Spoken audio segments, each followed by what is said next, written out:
სათავსო არის, იმიტომ კანონის აღსრულების მიზნით ეს ტელეფონი ხო უნდა შეინახოს სასამართლომ და მე როცა სხდომა დასრულდება დაუბრუნოს საკუთარ ვის ჩამოერთვება პატიმას ხო მფლობელს და ამიტომაც ეს სათავსო ამაში ამ განსაკუთრებულს ვერ ხედავ.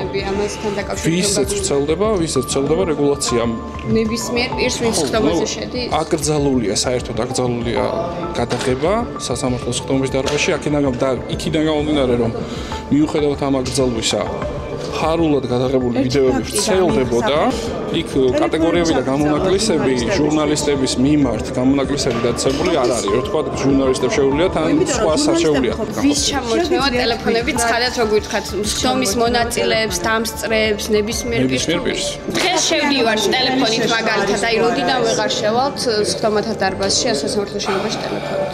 კანონი როდიდან მოქმედებს ხო თქვი არა ერთხელ ხო? მაგრამ ამ დრომდე შესაძლებელი იყო რომ აი ხმის ისეთი ტექნიკა, რომელზეც შეიძლება არსებობდეს, რომ ხმას იწერდეს. ამ დრომდე არ ვიცი, მაგრამ მე გეუბნებით, რომ ფაქტი არის ის, რომ კანონი ამოქმედდა 2025 წლის ივნისის ბოლოს, შესაბამისად, ზუსტად იმ მომენტიდან იგრძელება გადაღების წარმოება სასამართლოს სხდომის დარბაზებში, შესაბამისად, ნებისმიერ იმ ტექნიკური მოწყობილობების შეტანა, რომელთაც ტექნიკურად შესაძლებელია გადაღების წარმოება, რა თქმა უნდა, ლოგიკურად არ უნდა იქნეს დაშვებული სხდომათა დარბაზში. ბატონო დიმიტრი, ტელეფონებზე მაინც ცხადი არ დარჩა ჩემთვის, ან როდიდან ვეღარ შევძლებ, რომ ტელეფონთან სხვა ტექნიკით შეძლო სასამართლოში შესვლა და ეს შეეხება თუ არა განუხრელად ადვოკატსაც, პროკურორსაც, დამსწრესაც, ჟურნალისტსაც.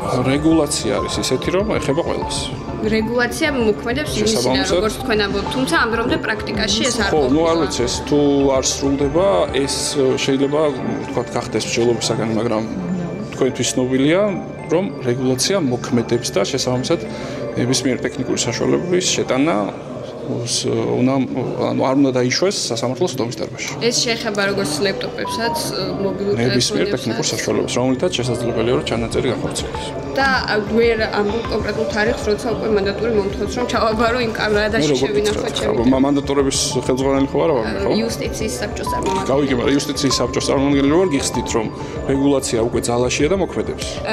ადვოკატ ასოციაციის თავმჯდომარე მაგალითად ადვოკატები დაამშვიდა, რომ მათ არ შეეხება ეს რეგულაცია, მაგრამ თქვენ ამბობთ, რომ ყველას შეეხება. არ ვიცი ეს ყველას თავისი მოსაზრება. არ იცით თუ იცით რომ არა, ის იმან რატო დაამშვიდა, არ ვიცი და რატო განმარტავს კანონმდებლობას ასე. და სასამართლო ხელისუფლების წარმომადგენლებთან ხო, არ ვიცი, ეს მას კითხეთ, არ ვიცი. ანუ იმაზეა ვინ როგორ მოაგვარებს ამ საკითხს, თქვა ადვოკატთა ასოციაცია თუ იაქტიურებს. აი, ჩემთვის უცნობია ვინ რა მოაგვარა. ჩემთვის უცნობია ვინ რა მოაგვარა. მე გიხსნით, როგორც იურისტი და როგორც მოსამართლე რეგულაციის შინაარსს, რომ ის მიემართება ყველას გამონაკლისის გარეშე და ეხლა ვიღაცა თუ არ ვიცი, რაღაცა სრულ ინფორმაციას ავრცელებს, ეს მისი პრობლემა. ტექნოლოგიების ეპოქაში ლეპტოპის და ტელეფონის გარეშე თუნდაც ადვოკატმა როგორ უნდა შეძლოს დაცვის უფლების განხორციელება.